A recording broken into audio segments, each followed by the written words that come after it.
Happy 2020 everyone, welcome back to another episode of Debate 'Em All. We've actually gained quite a bit of an audience since we last recorded and uploaded one of these. So if you're new to this series, this is a series inspired by Anthony Fantano's series, Let's Argue. Yep, that's the name of it. Basically, you guys give me your Pokemon opinions and I talk about them, essentially. Tell you if I agree, disagree, why.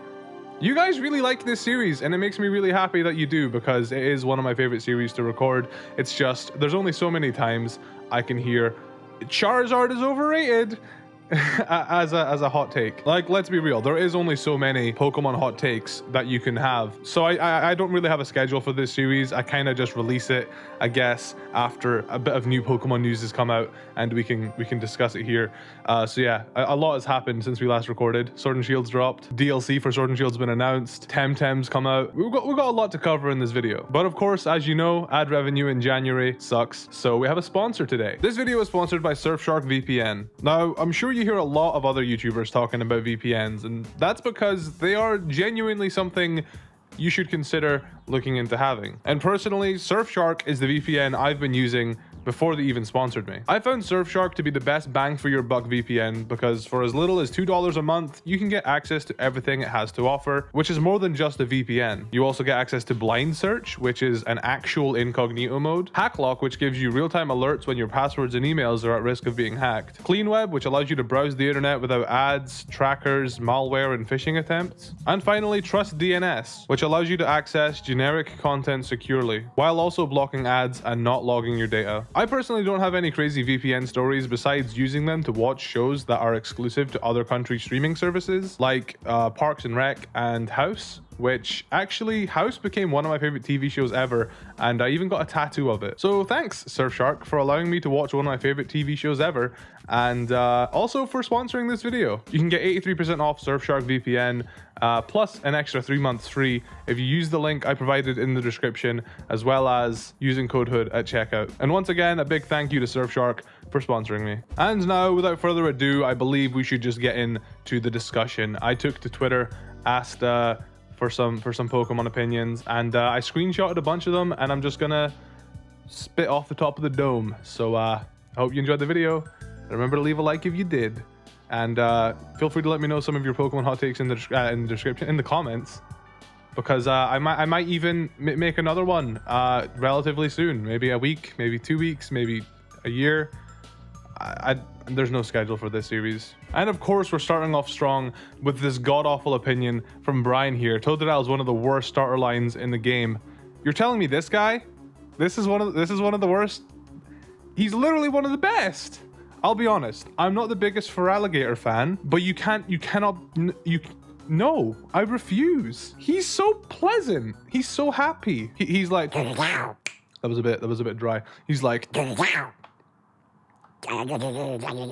what a terrible opinion. Like, this is, I typically try not to do a argument about I guess just opinions like this, but it is just so bad that I just wanted to highlight. No, Totodile is one of the best water starter lines in the game.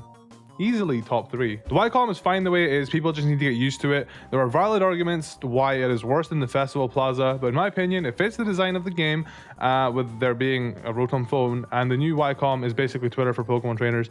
I don't disagree that it looks good and that it fits the aesthetic. I don't mind how it looks. I just wish that I didn't have to use stupid fucking codes. Luckily, because I'm a genius, we figured out ways to consistently connect with our friends using the codes. But why can I not just send out a multi-battle invite to 3 people on my friends list? Why is that so hard? Why is that a problem? Why did we need to get rid of that? X and Y literally had it. I mean, yeah, I'm used to it, and I actually do prefer it to the Festival Plaza, but there should be sending and receiving requests. You shouldn't have to use a code and hope that you match up with your friend, especially when the code is only 4 digits long. That is just not enough digits for variety. Pokemon should end after this or 9th gen. I think making all these new regions, Pokemon and characters is just getting too much. I mean, it's, I guess you can have that opinion. It just won't happen. Pokemon is just huge. It is too big. And that's like, I guess, I don't know if I'm getting off topic here, but this is the reason why Pokemon do things like Let's Go Pikachu and Let's Go Eevee, and why why they're changing the direction of that's why they cut the national dex. I think what Pokemon are trying to do is go for longevity here. So instead of releasing another game this year, they're doing DLC, and I think that's super smart. And yeah, it is getting quite, there's a lot. Pokemon's a huge franchise. There's a lot going on. There's nearly 1,000 monsters. I don't think it should end though. I just think they need to keep drip feeding us as much as possible. People want too much too fast. If Pokemon want longevity, Pokemon want to last another 20 years, they need to just slow down, which is I think what they have been doing recently. And people have been complaining about it, but I think it's the right move as a business. I don't know if that was really that's just something on my brain, just a thought I have. The expansion packs are actually a good idea because we don't need a third version of games anymore. It's actually a blessing we don't have to spend an extra $60 for the same game with a little extras again. People are only seeing it as bad thing because DLC is a boogeyman to Nintendo fans. I think actually the reason why people see it as a bad thing, I mean, at least I've seen a few people say this, people are upset because people didn't buy Sword and Shield because they were waiting for the third version to get the full experience, or to not support, to not buy Sword Shield and then also the third version. So I don't know, as like a stand against the national dex. I don't know. I don't think there's many people that are actually on that boat, but I heard that is a reason why people are upset, is because they were waiting for the third version, and now instead of waiting for a third version, we have to pay $90. Oh no. Another reason why people are upset is because they think that Pokemon are locking Pokemon behind a paywall, which they're not. They literally said in the presentation that you get a free update with Sword and Shield that allows you to trade the Pokemon. You just can't catch them in the wild, which I personally think is fair, but you can still get access to those Pokemon. It won't be like Ultra Sun, Ultra Moon, where, in Sun and Moon, you're not able to use Poipole. You have to buy Ultra Sun, Ultra Moon for it. I think that's a lot worse, really. They definitely could have allowed you to use Poipole in Sun and Moon, but they didn't. They were like, nope, you want to use Poipole and Blacephalon? You got to buy these new games, man. They definitely could have added DLC for Sun and Moon, but they didn't. Nobody complained then that I know of. So, yeah. I agree though. Expansion packs are definitely a good idea. I just wanted to explain a bit more why people were upset, and I think they are unjustifiably upset. I think it is very, very, their reasonings for being upset is very weird. Everyone's cool with Alcremie, but Vanilluxe was the original lactose legend and y'all were rude as hell to him. Apologize. I like Vanilluxe. This is a problem I have with a lot of Gen 5 Pokemon, and I've probably mentioned this before, but I think a lot of Gen 5 Pokemon are just too fluff. Like, a lot of them are just like, Vanillish does not need to be a Pokemon. Just do Vanillite and then jump straight to Vanilluxe. There literally doesn't, like, Vanillish does not need to exist. Same goes for Kling, Clang, and Klinklang. That's their names, right? Just go Klink and then evolve straight to Klinklang. Like, we don't need Clang. Don't need the middle evolution in there. It literally doesn't need to exist. And before you bring up Magnemite, Magneton, and Magnezone, Magnezone looks different than the entire trio. I guess you could argue that Vanillite is like the Magnemite trio, but in reverse, where the first stage is very different, then it evolves into, two Pokemon that look very similar. Like, obviously Magnemite and Magneton look very similar. I don't know. I don't think Vanillish. Yeah, he's great, but I think just a lot. Like, he just feels so fluffy. Like, there doesn't need to be 3 of them. 2 of them is more than enough. Sword and Shield weren't incomplete, and the DLC isn't Game Freak attempting to complete the game. It is just additional content like DLC for other games, and as far as I'm concerned, it is a positive step forward for Pokemon. Absolutely agree. I will say Sword and Shield were a bit rushed near the end. The post game, like the legendary events for Zacian and Zamazenta, were animated poorly. Storyline was kind of, but it was complete. It was a finished product. The games are finished. I never ever felt like they were incomplete. A lot of people complain about the story of Sword and Shield and think that it was lacking, but I actually really liked how they kind of went back to the basics of, you're just a kid that wants to be the best. We don't need some world-ending disaster to make a good Pokemon game story. I don't play Pokemon for the story personally. The story in Pokemon has always been really mediocre and simple. Anyways, I am going off topic. Yeah, DLC is not them attempting to complete the game. The only reason people are mad about the DLC is just because of the National Dex Cup. If this game had the entire every Pokemon available, everybody would be happy, because I remember back when Ultra Sun Ultra Moon came out, everybody was saying, wow man, this should have been DLC. And now that they give us DLC, people are bitching. It might not be the same people that are complaining, but it feels so strange that we've wanted Pokemon DLC for so long, and now that we're actually getting it, people are just finding reasons to complain about it. I think this is definitely a right step forward, and honestly, I'm perfectly fine with them doing Pokemon release, 2 DLCs, and then maybe like a break year, and then another Pokemon game release. Like, doing DLC as, like, I guess filler for a new game instead of just releasing a new game is genius. And I'm hoping they do like legendary events like this. Like, I would totally like love, you know, to do like the Mew event as a DLC thing. That would be dope. I think Pokemon stepping into the DLC world is a huge step. Maybe took them a bit too long. They definitely could have done it on the 3DS era, but I'm happy it's happening now. And like I've mentioned previously, they've got to drip feed us everything. And this is just another example of them drip feeding. They are like, okay, it is the year 2020. I guess we can do something that we could have done 7 years ago. I'm not super excited for Red Rescue Team DX.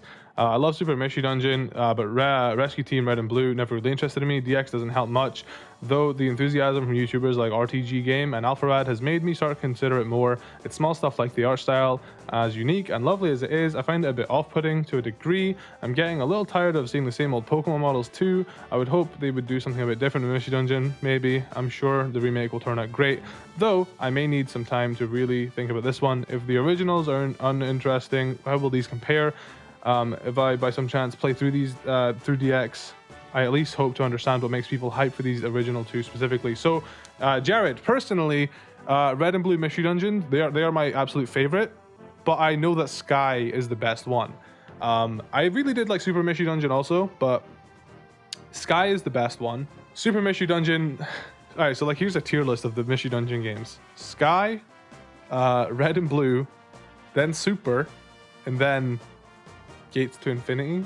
That game was basically a demo. Honestly, Jared, I think the reason you're probably not super excited about it is because you didn't play it when you were a kid. The reason why I'm excited about it is definitely because of nostalgia. I know that. I think most people are excited about it because of nostalgia. I think I really like the simplistic storyline of Red and Blue.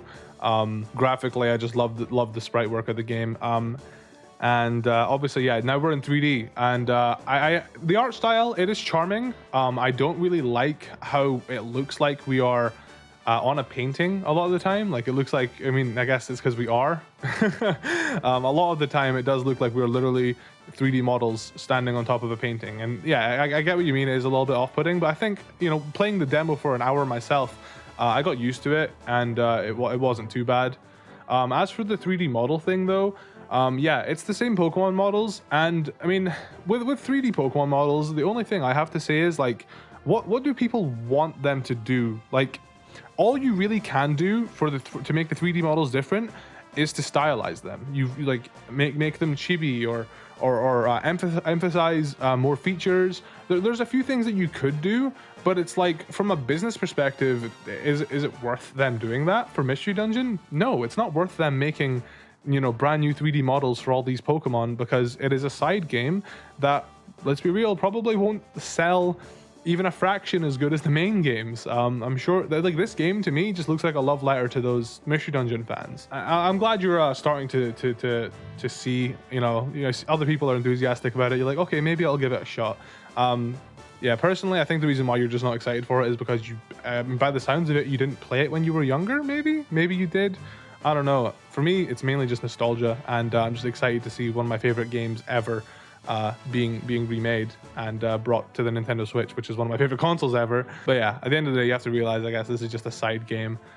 So as for, like, you know, as far as what they can do, I guess the weird art style is basically kind of all they really can do to make it, I guess, look unique. You know what I mean?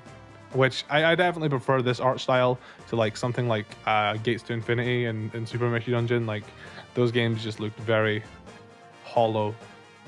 This one has charm. I'm not sure if this counts, but Tam Tam is only getting so much attention because it's trying too hard to be not Pokemon. Besides stamina, everything it has that Pokemon doesn't is something Pokemon fans have been asking about for years, and that rubs me the wrong way. Honestly, I don't think there's anything wrong with competition. Like Tam Tam doing decent might inspire Game Freak to maybe do better on their end.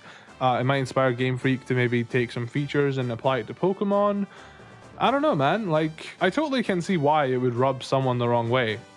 But I just see it as like Discord and Skype. Discord literally advertised themselves as a better alternative to Skype. And I don't know, when you're a small guy, I don't think there's anything wrong with that. One thing I will say is that like Tam Tam, I think just need to know their place. Like, I think the whole, oh, Tam Tam's a Pokemon killer, that's silly. No, they're not. I don't think I'm ever going to learn all the name of the Tam Tam. I'm not going to probably master the type matchup, and that's just because Pokemon is a game I'd rather play. But Tam Tam does have its own niche.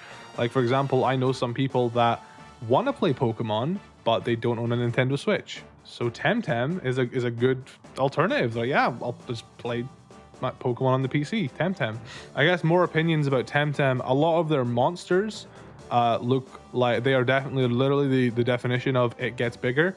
They kind of just take the same creature, change the color slightly, tack some new features onto it. They don't change drastically like Remoraid to Octillery. Obviously not all Pokemon change drastically either, but Charmander to Charmeleon is a lot more of a drastic change than a lot of Tam Tam. And that's okay. I think Tam Tam is a pretty phenomenal game considering where it came from. It's a kickstarted game. It's I think it's an amazing job considering that fact. But yeah, I totally get where you're coming from. Where seeing it rubs you. It literally yoinked everything from Pokemon, from breeding to Luma Tam Tam, which is just shinies.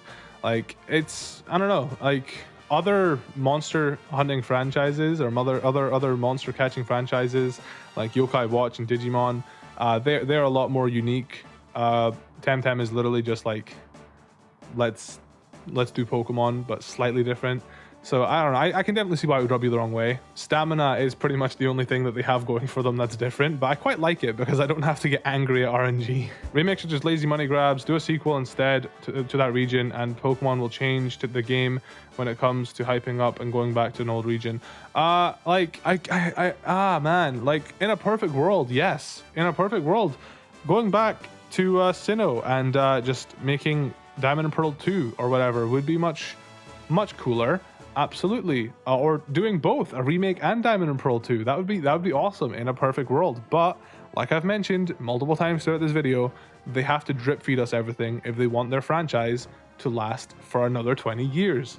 So I don't think it's just a lazy money grab. A lot of people want remakes. A lot of people want to experience their old, I want to, like, personally, I want to experience Diamond and Pearl again with some of my new favorite Pokemon. I'd love to use a Scrafty and Sinnoh. You know what I mean? Obviously, that's not guaranteed anymore with the National Dex cut. Whatever. But yeah, in a perfect world, obviously sequels to old games would be cool, but they got a drip feed, man. There are no bad Gen 8 Pokemon designs. Tam Tam would be better than Pokemon if it wasn't an MMO. I think the MMO aspect of Tam Tam is important because it definitely separates it from Pokemon a bit more. Like we were talking earlier about how Tam Tam needs a bit more to make it unique, because besides stamina, what does Tam Tam do that Pokemon doesn't? I mean, Tam Tam add feature, like for example, one of my favorite features in Tam Tam is when you're trading, you can just trade items. You don't have to trade a Tam Tam, you can just trade items with each other, and I love that. Pokemon need to add that. Why like, okay, Pokemon have in Sword and Shield, they have version exclusive food items. I shouldn't have to give a can of beans to my Stunky and trade it to my friend so they can get that version exclusive food item. This is dumb, stupid. There should, yeah. So Tam Tam does have features that Pokemon doesn't have, like for example that trading items thing I said.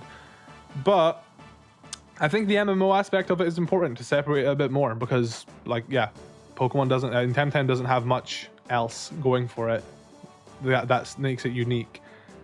I guess the art style is really unique. It's an MMO, and it added a bunch of features that Pokemon doesn't have, and it's also got stamina instead of RNG, which is pretty cool too. But yeah, I don't think Tam Tam would be better at all. Actually, it would probably be worse. I personally don't play much MMOs, so I'm really intrigued by it being an MMO, I guess. And lastly, Ranger is 10 times better than Mystery Dungeon on the pure fact it expands the world and lore further, but will never come to the Switch because of the stylus mechanics. I wouldn't say it's 10 times better. I do like Pokemon Ranger a lot though, and honestly, I would never say never. I could definitely see them releasing a stylus for the Nintendo Switch and being like, yeah, you can only play Pokemon Ranger in handheld mode. I don't think it's impossible. Never say never. But also, they could also just turn Pokemon Ranger into a rhythm game. Make Pokemon Ranger a rhythm game, you cowards. And that, I believe, is all we have time for. I did cover a lot today, I think. I'm going to try and condense this into a watchable video. So thank you for watching this video. I really, really, really do appreciate it. A lot of time and effort goes into making these, and I hope it shows. Remember to drop a big fat like on the video if you enjoyed it. Check out Surfshark VPN with my link in the description if you are looking to get a VPN. And yeah, just bless your heart for enjoying this series. If you want more of this, let me know in the comments, man. It's always good fun to talk about Pokemon. It's one of my favorite things to do, surprisingly. Could you have guessed? Thanks for everything, guys. I'll see you later. Bye-bye.